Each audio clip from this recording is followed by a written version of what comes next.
આગામી 3 દિવસ તાપમાનમાં કોઈ ફેરફાર નહીં તો આગામી 3 દિવસ વાતાવરણ શુષ્ક રહેશે। 3 દિવસ બાદ તાપમાનમાં 2 થી 3 ડિગ્રીનો થશે ઘટાડો। સૌરાષ્ટ્ર કચ્છના કાંઠા વિસ્તારોમાં 3 દિવસ ભારે ગરમી રહેશે તો કાંઠા વિસ્તારમાં ગરમ પવન ફૂંકાશે। ગરમ અને ભેજવાળા પવન ફૂંકાવાથી ઉકળાટની સ્થિતિ બની રહેશે। अगले 3 दिन तापमान में कोई बड़ा बदलाव नहीं रहेगा। उसके आगे ग्रेजुअल फॉल रहेगा 2 से 3 डिग्री सेंटीग्रेड। और जो कुछ हमारा जो सौराष्ट्र कच्छ की तटीय क्षेत्र है 26 से 28 मई तक ये 3 दिन हॉट एंड ह्यूमिड कंडीशन बनी रहेगी। गर्म और उष्ण उमस भरी पवन के कारण असहज स्थिति बने रहने का संभावना रहेगी। समाचार में आगळ बात करीशुं तमारा शहरना मेयर कोण तेना विषे।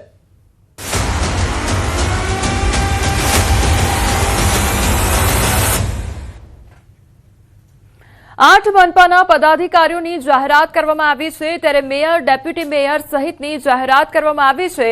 અમદાવાદના મેયર તરીકે હિતેશ બારોટનું નામ સામે આવ્યું છે તો અલગ અલગ નામોની જાહેરાત થઈ છે। 8 મનપાના જે પદાધિકારીઓ છે તેમના નામોની જાહેરાત થઈ છે। મેયર ડેપ્યુટી મેયર સહિતની જાહેરાત થઈ છે। તો સૌથી પહેલા અમદાવાદ શહેરની વાત કરી લઈએ તો મેયર હિતેશ બારોટનું નામ સામે આવ્યું છે। ડેપ્યુટી મેયર અંજુબેન શાહને બનાવવામાં આવ્યા છે। સ્ટેન્ડિંગ કમિટી ચેરમેન કમલેશ પટેલને બનાવવામાં આવ્યા છે। તો અમદાવાદના 3 નામો કે જેમાં અમદાવાદના સુકાનીઓના નામ સામે આવ્યા છે। નડિયાદ પર નજર કરીએ તો નડિયાદમાં મેયર તરીકે અશોક ધોરાજીયા, ડેપ્યુટી મેયર તરીકે કેયુરીબેન દેસાઈ, ત્યારે સ્ટેન્ડિંગ કમિટી ચેરમેન તરીકે મુકેશ અગ્રવાલની નિમણૂક કરવામાં આવી છે। આ 3 નામોની જાહેરાત નડિયાદ ખાતે કરવામાં આવી છે।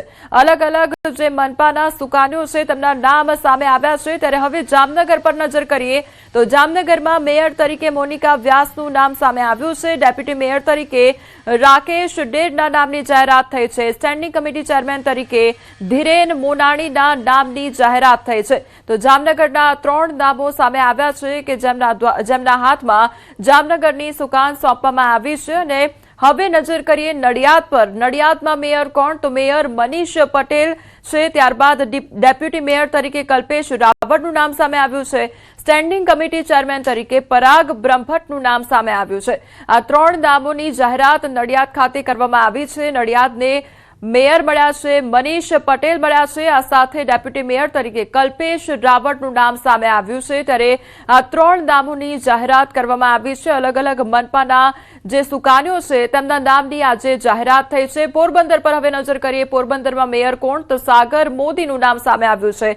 ડેપ્યુટી મેયર તરીકે મનીષ શિયાળના નામની જાહેરાત થઈ છે। તો સ્ટેન્ડિંગ કમિટી ચેરમેન તરીકે વિક્રમ ઓડેદરાના નામની જાહેરાત થઈ છે। તો પોરબંદરના 3 નામો સામે આવ્યા છે। મહેસાણા પર હવે નજર કરીએ તો મહેસાણામાં મેયર સોનલબેન ઓઝા, ત્યારે ડેપ્યુટી મેયર તરીકે રમેશ રાજપૂતનું નામ સામે આવ્યું। તો સ્ટેન્ડિંગ કમિટી ચેરમેન તરીકે દીપક પટેલને નિમવામાં આવ્યા છે। ત્યારે મહેસાણાના 3 નામો સામે આવ્યા છે કે જ્યાં મેયર તરીકે સોનલબેન ઓઝાનું નામ સામે આવ્યું છે। હવે ગાંધીધામ પર નજર કરીએ તો મેયર તરીકે દિવ્યાબેન નાથાણીની નિમણૂક કરવામાં આવી છે। ડેપ્યુટી મેયર તરીકે નવીન ઝરુનું નામ સામે આવ્યું છે। સ્ટેન્ડિંગ કમિટી ચેરમેન તરીકે તેજસ શેઠના નામની જાહેરાત કરવામાં આવી છે। તો ગાંધીધામના 3 નામ કે જેની જાહેરાત કરવામાં આવી છે મેયર, ડેપ્યુટી મેયર અને સ્ટેન્ડિંગ કમિટી ચેરમેનના નામોની જાહેરાત થઈ ચૂકી છે। તો મોરબીમાં હવે નજર કરીએ તો મોરબીમાં મેયર કોણ તો મેયર છે ઉત્તમ સુરાણી। ડેપ્યુટી મેયર તરીકે ચિરાગ રાણપરાના નામની જાહેરાત થઈ છે। સ્ટેન્ડિંગ કમિટી ચેરમેન તરીકે જયંતી પરસુંબિયાના નામની જાહેરાત થઈ છે। તો મોરબીના 3 નામો મેયર, ડેપ્યુટી મેયર અને સ્ટેન્ડિંગ કમિટી ચેરમેનના નામોની જાહેરાત થઈ છે। એમાં મેયર તરીકે ઉત્તમ સુરાણીના નામની જાહેરાત થઈ છે। અમદાવાદના નવનિયુક્ત મેયરનો મોટો નિર્ણય સામે આવ્યો છે। અમદાવાદના મેયર હિતેશ બારોટની જાહેરાત કરવામાં આવી છે।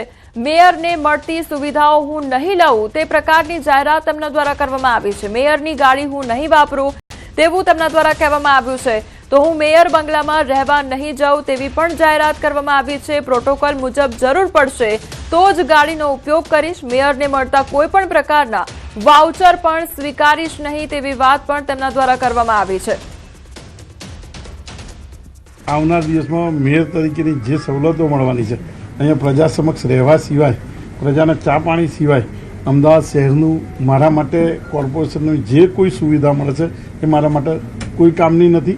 મારા ભગવાનની દયાથી, આપ બધાના મારા મા બાપની પુણ્યથી જે મારી જોડે વ્યવસ્થા છે એની કોર્પોરેશનની ગાડી પણ હું મારી પોતાની જ વાપરું છું. મને નરેન્દ્રભાઈએ જે સૂચન કર્યું છે એ ઇલેક્ટ્રિક કાર જ હું વાપરીશ અને ઇલેક્ટ્રિક કાર સિવાય મારો પ્રવાસ નહીં હોય. અમદાવાદ શહેર માટે પ્રોટોકોલની દ્રષ્ટિએ જ્યારે જરૂર પડશે ત્યારે પ્રોટોકોલનું સાધન વાપરીશ.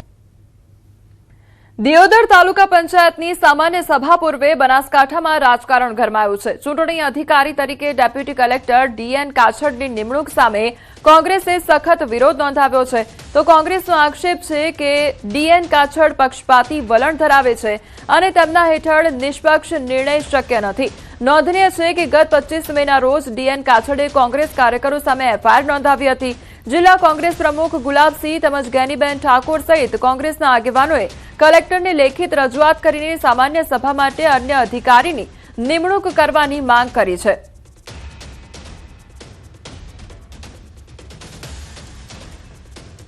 તો ડીએન કાછડિયાને લઈને વિવાદ વકર્યો છે અને તેમના દ્વારા અગાઉ પહેલા કોંગ્રેસના કાર્યકરો સમક્ષ એફઆઈઆર નોંધવામાં આવી હતી અને ત્યારબાદથી જ આ વિવાદ વકર્યો છે. તો ડીએન કાછડની નિમણૂકને લઈને આ વિરોધ જોવા મળી રહ્યો છે અને કોંગ્રેસના કાર્યકરોમાં આક્રોશ જોવા મળી રહ્યો છે.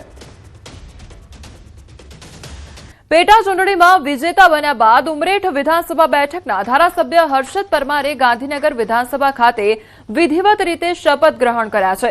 આ શપથવિધિ સમારોહ માટે તેઓ વિધાનસભા અધ્યક્ષ શંકર ચૌધરીની ચેમ્બરમાં પહોંચ્યા હતા, જ્યાં તેમની સાથે મુખ્યમંત્રી ભૂપેન્દ્ર પટેલ તેમજ કેબિનેટ મંત્રી જીતુ વાઘાણી અને ઋષિકેશ પટેલ ઉપરાંત રાજ્યકક્ષાના મંત્રીઓ પ્રવીણ માળી અને કૌશિક વેકરિયા પણ ખાસ ઉપસ્થિત રહ્યા હતા.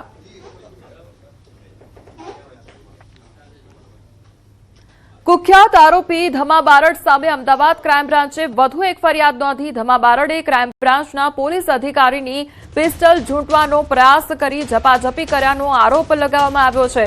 તો સાયન્સ સિટી રોડ પરથી ઝડપાયો છે નાસ્તો આરોપી ધર્મેન્દ્રસિંહ ઉર્ફે ધમો કૃષ્ણનગર પોલીસ સ્ટેશનના ગંભીર ગુનામાં ફરાર હતો. તો આરોપીને હોટલ ટેરાઝોમાંથી ઝડપી પાડવામાં આવ્યો હતો. ક્રાઇમ બ્રાન્ચ આરોપીને લઈ જતી વખતે ઓક્સિજન પાર્ક નજીક હુમલો થતા ફાયરિંગ કરવું પડ્યું હતું. ફાયરિંગમાં આરોપીના ડાબા પગમાં વાગી ગોળી. તો ગોળી વાગતા હાલ સારવાર માટે સોલા સિવિલ હોસ્પિટલમાં આરોપી વિરુદ્ધ ડીસીબી પોલીસ સ્ટેશનમાં વધુ એક ગુનો નોંધાયો છે. ઘટનાને લઈને પોલીસે વધુ તપાસ હાથ ધરી છે.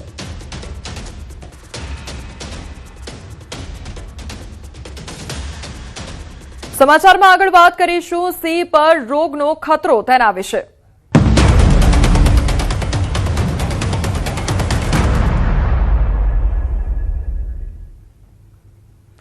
ગુજરાતમાં 5 સિંહના મોતથી ખળભળાટ મચી ગયો છે. ગીરના એશિયાટિક સિંહો પર ફરી બેબેસિયાનો ખતરો છે અને 2 સિંહ બાળના મોત બેબેસિયા રોગથી થયા છે તેવું વન વિભાગ દ્વારા જણાવવામાં આવ્યું છે.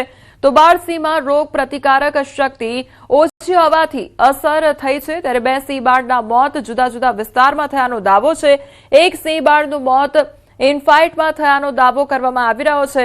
તો 2 સિંહના મોત કુદરતી રીતે થયાનો દાવો કરવામાં આવી રહ્યો છે. બેબેસિયા રોગને લઈને સતત મોનિટરિંગ કરવામાં આવી રહ્યું છે. તો સિંહના તમામ ગ્રુપ પર વન વિભાગની નજર રાખવામાં આવી રહી છે. વન વિભાગનો સ્ટાફ સતત નજર રાખી રહ્યો છે. જે બાળ સિંહના મોત થયા છે તેની સાથેના ગ્રુપના સેમ્પલ લીધા છે. તો આ ગ્રુપમાં કોઈ ગંભીરતા જેવું જણાયું નથી. ગીર પશ્ચિમ અને ગીર પૂર્વના સરહદી વિસ્તારોમાં ચિંતાજનક સ્થિતિ જોવા મળી રહી છે. વન વિભાગે સમગ્ર ગીર વિસ્તારમાં સઘન મોનિટરિંગ શરૂ કર્યું છે. તો બીજી તરફ વન વિભાગ પણ એક્શન મોડમાં જોવા મળી રહ્યું છે. રોગચાળો આગળ વધતો અટકાવવા પ્લાન પણ તૈયાર કરવામાં આવ્યો છે. રેસ્ક્યુ અને ઓબ્ઝર્વેશનની કામગીરી હાથ ધરવામાં આવી છે. સિંહોની તબીબી તપાસ પણ કરવામાં આવી રહી છે. અશક્ત અને નબળા દેખાતા સિંહોની તપાસ કરવામાં આવી રહી છે. આ વખતે પણ એવું કોઈ પર્ટિક્યુલર ગ્રુપમાં બધા સંક્રમિત હોય એવું કંઈ જણાયું નથી અને 2 સિંહ બાળના જે મૃત્યુ થયા છે એની ઇમ્યુનિટી બહુ ઓછી હોય છે, એટલે એ સૌથી પહેલાં એમાં વધારે પ્રોબ્લેમ થાય છે. તો 2 સિંહ બાળ અને એ પણ જુદા જુદા વિસ્તારમાં એનું મૃત્યુ થયું છે. તો એવું કંઈ અસાધારણ એમાં નથી. અને અન્ય જે એક સિંહ બાળનું મૃત્યુ થયું છે એ ઇનફાઇટિંગમાં થયું છે અને 2 મોટાનું પણ કુદરતી રીતે મૃત્યુ થયું છે. તો એવું કોઈ મોટા લક્ષણો હોય અને અમારી નિગરાની એના ઉપર કન્ટિન્યુઅસ ચાલુ જ છે. આ જે છે બહુ સામાન્ય